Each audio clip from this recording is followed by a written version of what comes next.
Have you ever wondered if there is some unseen force guiding you through life? If so, why do you keep doing stupid things? Well, no one ever said that unseen force was good.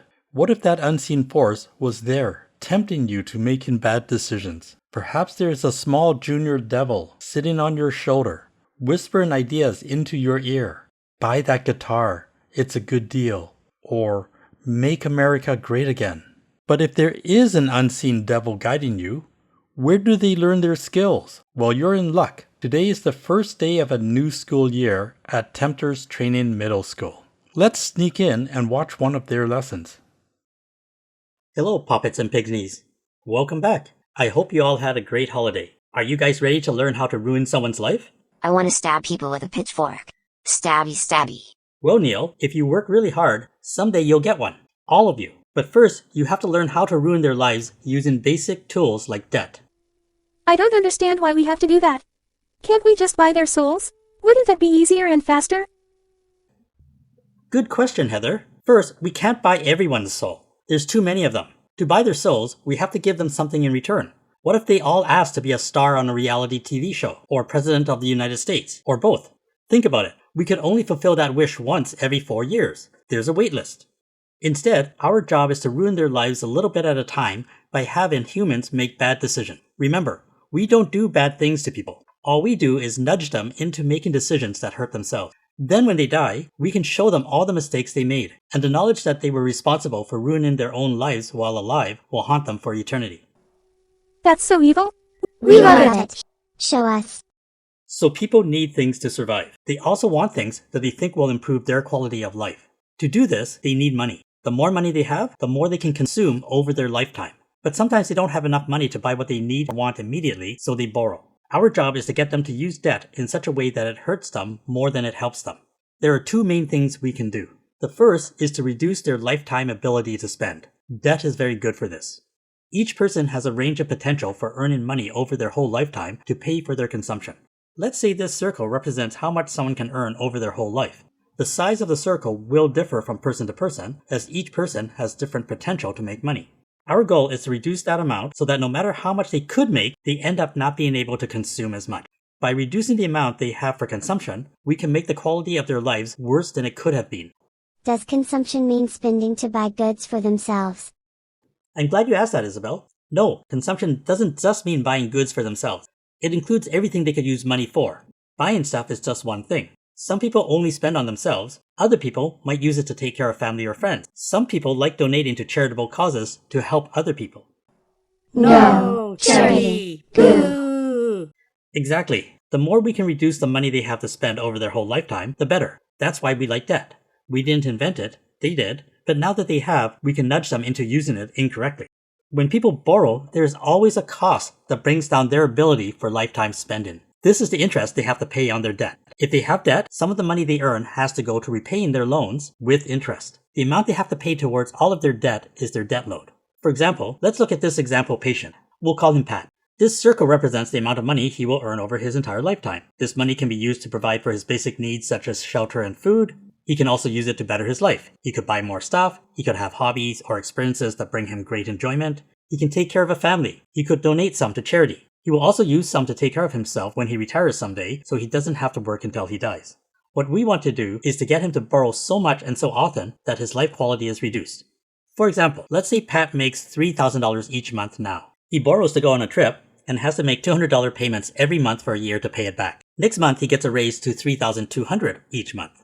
But because he has to pay back $200 each month, it's like he never got one. In the year after his raise, he could have been living the life of someone earning $3,200 a month, but because of his debt payments, he's still living the life of someone earning $3,000. If he didn't get a raise, he's living the life of someone earning $2,800. And although he got to experience a vacation earlier in his life, that doesn't help in the future if his costs go up. He has no increased cash flow to cover it. Let's say his rent goes up by $100 a month. Now he'll have even less each month, even though his income actually went up. So looking at his circle again, see that tiny red dot? That's how much of his lifetime earning that was spent on interest payments on that loan. That's kind of small potatoes, isn't it? It's only $200 a month for 1 year. Yes, Dean, a small amount of debt will reduce their immediate consumption a lot, but their lifetime consumption a little. Generally, it's not too consequential, but it builds up. They add on a little debt, then a little more. Soon it's a large amount. The interest payments add and grow, taking up more and more of his lifetime earnings.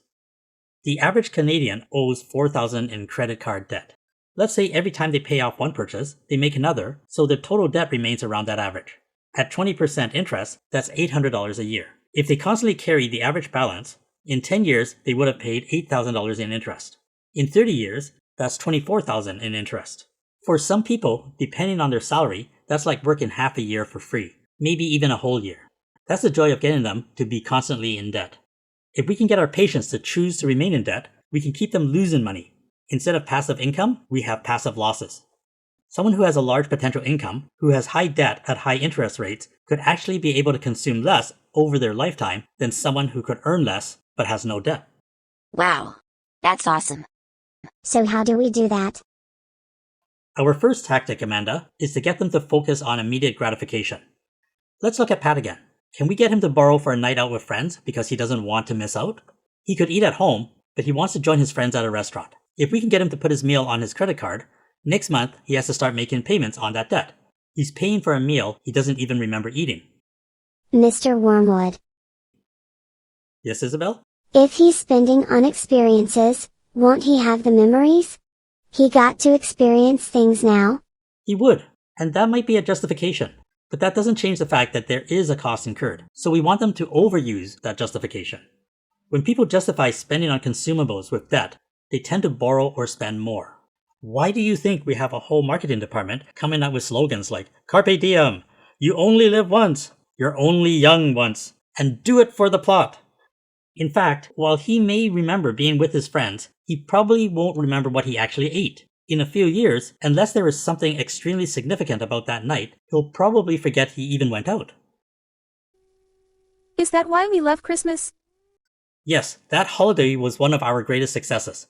We turned it into a celebration of consumerism. Buy stuff, buy it on credit, do it for the memories. And that leads into the second tactic, comparison.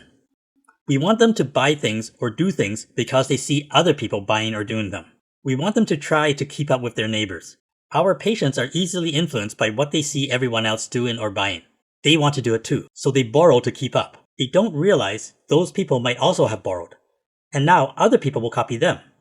Keeping up with the neighbors is a beautiful self-feeding circle. And now that we have created social media, their neighbors are the world. Teddy Roosevelt might have said, comparison is the thief of joy. Well, the more we can get them to spend this way, the more joy we can steal. And finally, our third tactic is to get them spending before their means. Don't you mean beyond their means? Nope, I mean before. Borrowing by definition is spending beyond their means. What we want is people spending money they don't have because they think they will be able to pay it back. Let's say someone graduates from college and thinks they will have higher earning potential in the future, so they go out and buy a fancy new car. But they haven't earned the money yet. They've just increased their income potential, so they increase their debt. We want them increasing their lifestyle or taking on debt buying more and more stuff based on future expectations. We want them buying the large screen TV before they can afford it. We want them going on more expensive trips. Everything we do is to increase their debt load as much as possible. Can anyone tell me why? I know. Yes, Kent? It makes them more vulnerable to setbacks. Good answer, Kent. Teacher's pet. No, I'm not. Take that back. You're such a suck-up. Shut up. I will cut you. Stop it, all of you. No fighting in class. That's what recess is for. Sorry, Mr. Wormwood. Just wait. You're dead. Our first goal is to use debt to reduce how much someone can spend over their entire life. However, sometimes people are okay with spending more in order to obtain something sooner. They might think the extra cost is worth it. Which brings us to our second goal. Our second goal is getting them to take on debt to make them more vulnerable to financial setbacks. Life is volatile. Things will happen causing unexpected financial costs. Some of these things are small, but others can be quite large.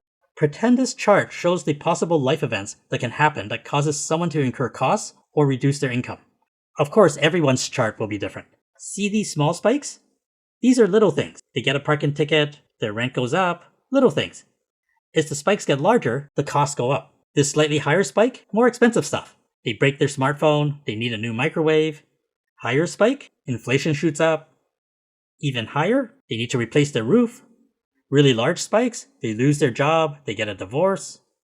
Everybody's life is different and unpredictable. Most people get lots of little and medium spikes and a few large spikes. Some lucky people might get no large spikes. The way people handle these spikes is with discretionary income and savings. We will represent discretionary income and savings with this blue band. This band represents how well they can handle setbacks. Discretionary income is the first part of the band. Discretionary income is the money left over after they cover all their fixed payments like rent, utilities, insurance, child support payments, etc. For this example, it will include spending on necessities such as food or transportation costs to get to work. It's all the stuff they have to pay for in order to survive. Whatever they have left after paying fixed costs is their discretionary income. The higher their fixed costs are, the less discretionary income they have. Savings is the second part.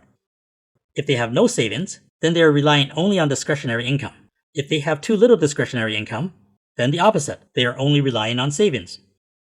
Any spikes that fall within the blue band are setbacks they can handle, whether using discretionary income or savings. They are merely inconveniences. Any spike that falls above their blue band is a financial setback they can't handle. The more discretionary income and savings they have, the larger the blue band. The less they have, the narrower the band. Where does debt fit in?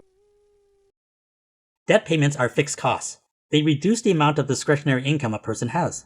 Also, savings have to come from somewhere. Most people build up their savings using their discretionary income. Often if someone has higher debt payments, they can't save as much either. So the more debt they have, the narrower the blue band will be. Good, Kent. Suck up. Can't they just borrow to deal with the setback? Yes, that's what they're forced to do. But that just makes it harder to deal with the next setback. See here? Someone hits a spike outside of their ability to handle it. It's outside of their blue band. They borrow. The payments get added to their fixed costs, which reduces discretionary income until the debt is repaid. If another spike comes during that repayment period, there is a greater chance they can't handle it, so they have to borrow again. The more debt someone has, the higher their debt payments will be, making it harder and harder for them to handle the next setback. As their debt increases, it narrows the range of outcomes they can endure in life. Of course, the higher their load, the more risky they become. If financial lenders are willing to lend money, they will want higher interest rates to compensate for this risk.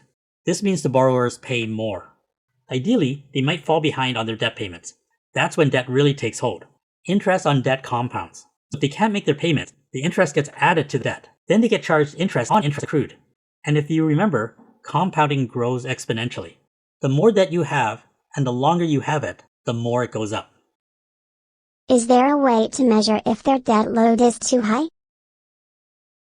There is a debt-income ratio used by financial lenders.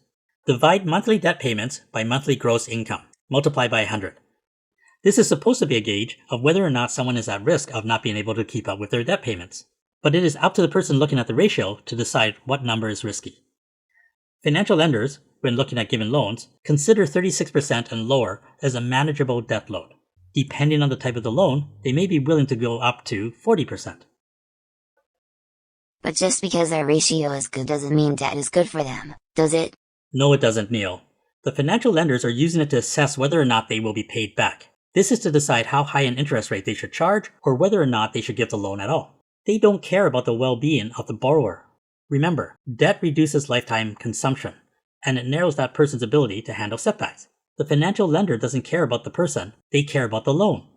A bank might be willing to give out loans to a whole bunch of people with a debt-to-income ratio of 36%. They do not expect all 100 borrowers to pay back the loans. Some will default. Using a 36% ratio just means the banks will make more money from the loans being paid back than the loans that default. It does not mean that it is a safe or appropriate amount of debt to have for everyone. See all these borrowers? They all had a debt-to-income ratio of 36%. Every one of them experienced different spikes in their lives. These guys survived their spikes. These guys didn't. The bank made enough money on the ones that survived that they were okay about the ones that didn't. The ones that didn't are nothing more than accounting entries. The banks don't care about them and the fact that their lives are financially ruined. Why do you think we love banks so much? Banks are awesome. People think qualifying for a loan from them is a good thing, but it just puts them more at risk. Yes, a lot of people believe just that. If a bank is willing to give them a loan, the bank must think they are able to pay it back. But it really depends on the person and what setbacks befall them. But this doesn't mean the debt-to-income ratio is useless. A person who decides to use credit needs to apply the debt-to-income ratio differently. They need to consider the ratio in light of their own circumstances. How secure is their job? What are they buying? How much emergency savings do they have? And they should consider the allocation of debt payments. What are they going towards?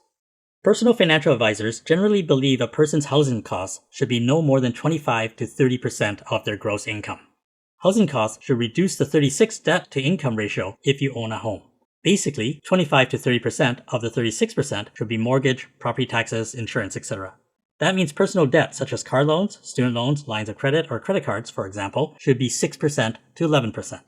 If you don't own a house though, you don't get to spend 36% on personal debt. You still have housing costs like rent. Whether you are spending money on mortgage payments or rent, it is still money you no longer have. So you still have to subtract all your housing charges from 36% to see what percentage applies to personal debt. But that means 25% to 30% for housing. With current housing prices, isn't that impossible? Yes, it is, especially for young people, which is great. They think they have no choice but to borrow more, but that doesn't change the fact that it makes them more vulnerable to setbacks. The debt-to-income ratio isn't a standard for how much debt is good for someone, it's a measurement of how much at risk or how vulnerable someone's debt load is making them. It doesn't change just because housing is overpriced. If they take on a lot of debt to buy the house, they are more vulnerable. That's great for us. Most of our patients end up with too much debt because of the housing costs they have. What if nothing happens? What if they have no setbacks? Of course, we can't guarantee something bad will happen, but even if nothing does, we get to rob their ability to consume. Let's say they have a house. The mortgage could make them house rich, life poor. Remember, that's the benefit of debt. They may get something now, but it takes away from other things they might want to have or do. But if they insist on getting or doing those other things anyway, then they can't save, so their retirement will be worse off. Even if they get by, it might cause many sleepless nights as they worry about it, or it might hurt their relationships if they fight over money. There are financial and emotional consequences, and the best thing, they are doing it to themselves. Are some loans better for getting these humans in trouble than others? Is there a difference between types of loans? What about good debt? Well, Poppets and Pigsneys, those are all good questions, which we will answer in future classes. But hear the bell? It's recess. Off with you. We'll continue later. Thank you for watching this video on debt. This video really emphasized some of the major pitfalls and dangers with debt, but the use of debt is not all negative. Debt can be a helpful tool. The next video will discuss how debt may be beneficial. What? You thought I was just here to scold you and tell you never to borrow?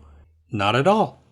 This series of lessons is not here to dictate black and white rules on how you should or should not conduct your finances. It's here to cover some basic concepts so that you can make the best decisions you can. See you in the next video. Hey Dean, it's recess. Why aren't you going outside? He's waiting for me. Dean, come out to play. Dean, come out to play.